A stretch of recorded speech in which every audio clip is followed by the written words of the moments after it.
जिल्ह्यातील चांदूर बाजार व अचलपूर तालुक्यातील विविध समस्यांच्या बाबत आमदार बच्चू कडू यांना निवेदन देण्यात आले। यशवंतराव मुक्त वसाहत योजनेमध्ये निधी अभावी कामे रखडल्या गेली आहे व चांदूर बाजार तालुक्यातील ब्राह्मणवाडा थळी शेतशिवारात पांदन रस्ते दुरुस्त करून व गौरखेडा ते जावरा उदापूरसाठी पूर्णा नदीवर पूल बांधण्याची मागणी निवेदनातून करण्यात आली।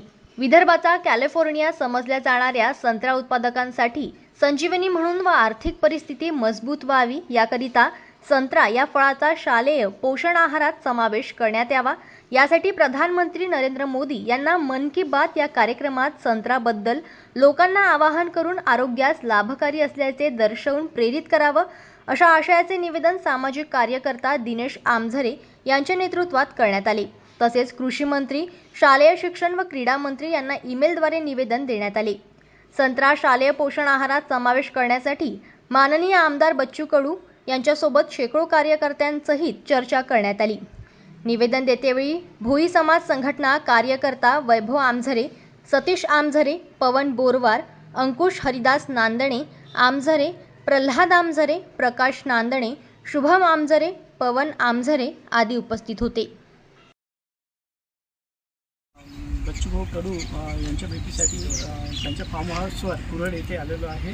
तिथे आज 3-4 जटिल प्रश्न होते। ते प्रश्न म्हणजे घरकुल, महाराष्ट्रातील कितीतरी व्याप्त स्वरूपात असलेले घरकुल रखडलेले घरकुल प्रश्न होते। त्यातीलच यशवंतराव मुक्त वसाहत योजनेमध्ये निधीच्या अभावी अजूनपर्यंत जास्त प्रमाणात घरं नाही झाले, तरी या गोष्टीची मागणी करून सर्वांना घरकुल मिळावं या उद्देशानं आज आम्ही आमदार साहेबांना निवेदन दिलेले आहे। त्यांनीही सकारात्मक उत्तर देऊन लवकरात लवकर या प्रश्नांकडे गांभीर्यानं लक्ष देऊन लवकरात लवकर हे सोडवल्या जातील असे त्यांनी वचन दिले।